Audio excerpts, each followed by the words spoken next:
CGTN Türk'ten hepinize merhabalar. Bugün Ermenistan'daki seçimleri konuşacağız. Konuğum Bakü'den gazeteci Doktor Ahmet Şairoğlu. Sayın Şairoğlu merhabalar, hoş geldiniz yayınımıza. Merhaba efendim, hoş bulduk. Sayın Şairoğlu, Ermenistan'da halk bugün yeni parlamentoyu seçmek üzere sandık başında. Yaklaşık 3 milyon nüfuslu bir ülkeden bahsediyoruz ve bu seçim bölgesel açıdan da çok yakından takip ediliyor. Şimdi öncelikle dilerseniz şuradan başlayalım.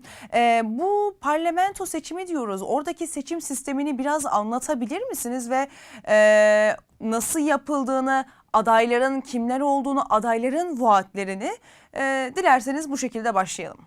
Evet, ben de bütün CGTN izleyicilerini Bakü'den selamlıyorum. Bugün gerçekten çok tarihi bir gündü.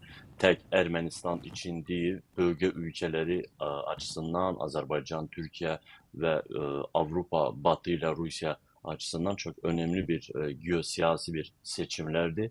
Bu tek Ermenistan'ın geleceğini değil, bölgenin geleceğini değiştirecek bir seçimlerdi ki artık bugün erken saatlerden Ermeni vatandaşlar Ermenistan'da artık bu seçimlere gitmeye başladı. Bizler de Azerbaycan'dan bu seçimleri çok yakından takip etmekteyiz ve bu seçimlerde 18 çeşitli siyasi parti ve bloklar katılmaktadır.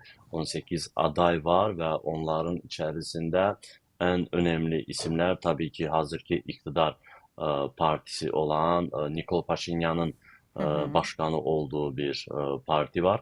Daha sonra Samvel Karapetyan'ın bir partisi var. Bu daha çok Rusya yönümlü bir partidi. Rusya tarafından desteklenen ve esasen Azerbaycan'a karşı böyle bir revanşist, intikamcı iddialarla, düşüncelerle ilerleyen bir partiydi. Daha sonra Robert Köçeryan var. Eski Ermenistan Cumhurbaşkanı'nın başkanı olduğu Hayastan siyasi bloku var.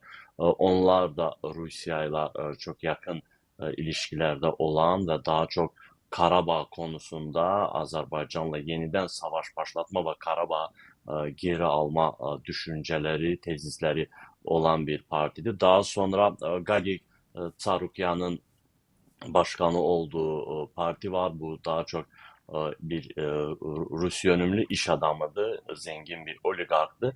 Ve bir de Edmond Manukyan, o daha çok Batı yönümlü siyasi bir lider olsa da yine Nikol Paşinyan'a karşı muhalefette olan bir siyasi liderdi.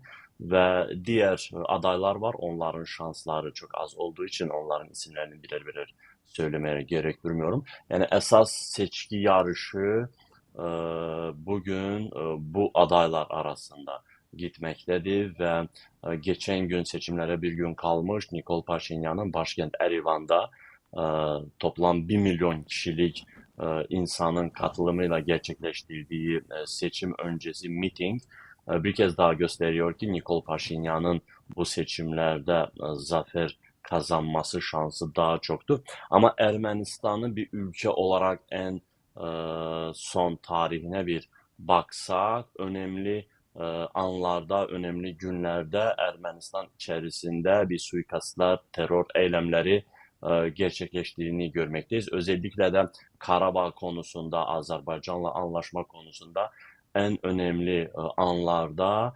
hatırlarsınız e, Ermenistan parlamentosunda bir suikast eylemi gerçekleşti. Spiker ve diğer milletvekilleri katledildi. Bu hepsi dışarıdan gelen eylemlerdi ama bu kez de öyle bir suikast girişimi oldu. Nikol Paşinyan'a karşı tutuklananlar var. Bir hafta önce açıklandı. Ama bu sefer Nikol Paşinyan daha güçlü bir şekilde bu seçimlere gitmekte. Özellikle de ABD'den ve Avrupa Birliği'nden, Avrupa İttifakı'ndan güçlü bir destek var. Hiç tesadüf değil ki Amerika Birleşik Devletleri Dışişleri Bakanı Marco Rubio'nun birkaç gün bundan önce kısa bir süreli Erivan'a gelişi, ABD ile Ermenistan arasında bazı önemli anlaşmaların imzalanması, bir ay bundan önce Erivan'da Avrupa Siyasi Summit'inin toplantısının yapılması, hatta Azerbaycan Cumhurbaşkanı Sayın İlham Aliyev de bu görüşmeye video çevrim içi katılmıştı. Görünen odur ki Ermenistan'da bu seçimler tek bu adlarını, isimlerini söylediğim adaylar arasında değil, büyük güçler arasında gitmektedir. Rusya yeniden Ermenistan'ı geri kazanmak, kendi orbitine dahil etmek için oradaki bazı Rus yönümlü adayları ciddi şekilde desteklemekte. Öte yandan ABD ve Avrupa Nikol Paşinyan'ın adaylığını desteklemekle Hı hı. Ermenistan'ı Rusya'nın etkisinden tam şekilde çıkarmak ve böylelikle Güney Kafkasya'da kendi siyasetini ilerletmek için Nikol Paşinyan'ı destekliyor.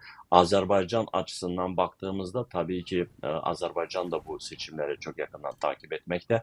Çünkü geçen yıl 8 Ağustos'ta e, Beyaz Saray'da, Washington'da Azerbaycan, Ermenistan ve ABD arasında bir üçlü anlaşma imzalanmıştı. Ve bu aslında ondan sonra iki ülke arasında bir takım anlaşmalar oldu. Demiryolu bugün Azerbaycan'la Ermenistan arasında demiryolu taşımaları çok rahat şekilde ilerlemektedir. Azerbaycan kendi petrolünü bugün ucuz fiyata Ermenistan'a satıyor. Rusya'dan, Kazakistan'dan ve diğer üçüncü ülkelerden gelen yüklerin taşınması için Azerbaycan kendi arazisini kullanmasına izin veriyor. Bugün Türkiye ile Ermenistan arasında yük taşımaları artık açıldı. Tüm bu adımlar tabii ki mevcut iktidara, Nikol Paşinyan iktidarına bir destek amaçlı atılan adımlardı. Aynı zamanda Ermeni kamuoyuna bir mesajdır ki Ermeni kamuoyunu bugün e, bir önemli seçim karşısındadılar. Nikol Paşinyan'a ve onun iktidarına oy vermekle Azerbaycan'la, Türkiye ile yeni ilişkilere oy verecekler. Bunun aksi takdirde ise tabii ki e, diğer adaylar, özellikle de e, Samvel Karapetyan veya Robert Kaçaryanlar, onlardan biri kazanırsa bu Rusya yönümlü bir siyasetin Ermenistan'da yeniden iktidara gelmesi Hı ve hı. dolayısıyla Azerbaycan'la ve Türkiye ile ilişkilerin bozulması anlamına geliyor. Çünkü Samvel Karapetyan, Robert Kaçaryan bugün Karabağ konusunda Azerbaycan'a karşı toprak iddialarında bulunmaktalar ve Azerbaycan Ermenistan arasında varılan bu Washington zirvesindeki anlaşmaları hiçe sayıp yeniden Azerbaycan'a karşı bir revanşist, intikamçı adımlar atabilir ki bu da tabii ki Azerbaycan'ın haklı olarak bir cevap vermesine, yeni askeri operasyonlar başlatmasına yol açabilir. Bu sefer askeri operasyonlar tabii ki Ermenistan topraklarında olacak. O yüzden bu seçimleri tek Ermenistan'ın dahili konusu adlandırmazdım. Bu daha çok bölgenin gelecek siyasetini, tablosunu değiştirecek ve daha ileri gidersek Batı ile Rusya arasında bir e, savaştı diyebiliriz yani. Hı hı. Evet, bölgesel açıdan oldukça kritik bir seçim var. Peki şöyle devam edelim. Anketler ne diyor Sayın Şairoğlu? Ve siz de söylediniz aslında, Nikol Paşinyan hani son yıllarda Türkiye ile normalleşme süreci, Azerbaycan'la ilişkilerin yeniden şekillendirilmesi ve Batı ile daha yakın ilişkiler kurulması yönünde adımlar attı. E, Fakat hani yani Ermenistan halkı Paşinyan'ın bu tavrına karşı ne diyor? Ya asıl önemli olan zaten halkın bakış açısı. Yani anketler ne söylüyor? Aslında Nikol Paşinyan bundan önceki seçimleri kazanmıştı. Hatırlarsınız 2021 seçimlerinde.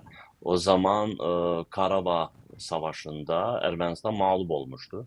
Ve mağlubiyetten hemen bir yıl sonra Nikol Paşinyan'ın yeniden seçimleri kazanması aslında Ermeni halkının bu savaştan, bu anlamsız savaştan bıktığını, yorulduğunu gösteriyordu. Ve son 5 yılda Ermenistan için önemli bir süreç geçti. Ve bugün Ermeni vatandaşların verdiği anket cevaplarına bakmış olursak, tabii ki Nikol Paşinyan neredeyse %35, %40 bir üstünlüğü var. Ama bugün Nikol Paşinyan'ın kazanmasını şartlandıran önemli detaylardan biri de onun e, ona muhalif olan isimlerin de parçalanmış bir durumda olması. Belki de tek Nikol Paşinyan ve diğer bir muhalif aday olsaydı Nikol Paşinyan'ın bu seçimleri kaybetmesi söz konusu olabilirdi. Ama diğer 18 aday var ki Ermeni muhalefeti içerisinde de bir parçalanma var. Çeşitli adaylar var. Ama yine burada 2021 seçimleriyle kıyaslamış olursak tabii ki Nikol Paşinyan için çok zor bir seçim olacak. Belki şansa da bağlıdır Nikol Paşinyan'ın kazanması ve kazanacak olursa bile mecliste, parlamentoda Nikol Paşinyan ve onun partisi için çok zor bir süreç başlıyor. Çünkü daha çok muhalif parti temsilcilerinin meclise düşmesi, çünkü Ermenistan parlamento cumhuriyetidir. Mecliste ses çokluğuyla yeni başbakan seçilecek. O yüzden mecliste daha çok muhalif temsilcilerin, milletvekillerinin olması ve yeniden Nikol Paşinyan'ın bu zor şartlarda başbakan seçilmesi onun bir sonraki aşamada ülkenin idare edilmesinde, özellikle de meclisten kararların geçmesi konusunda tabii ki zor şartlar bekliyor. Ama yine de hem içte hem dışarıda aparılan anket sorularına göre Nikol Paşinyan bu seçimlerin favorisidir. Peki Sayın Şairoğlu, teşekkür ediyorum size. Çok sağ olun. Bakü'den yayınımıza katıldınız. Katkınız için teşekkür ediyorum. Ben teşekkür ederim. İyi yayınlar dilerim. CGTN Türk ekranlarında Ermenistan seçimlerini gazeteci Doktor Ahmet Şairoğlu ile konuştuk. Kendisine bir kez daha teşekkür ediyorum. Yayınımızın sonuna geldik. Bir başka yayında görüşünceye dek hoşça kalın.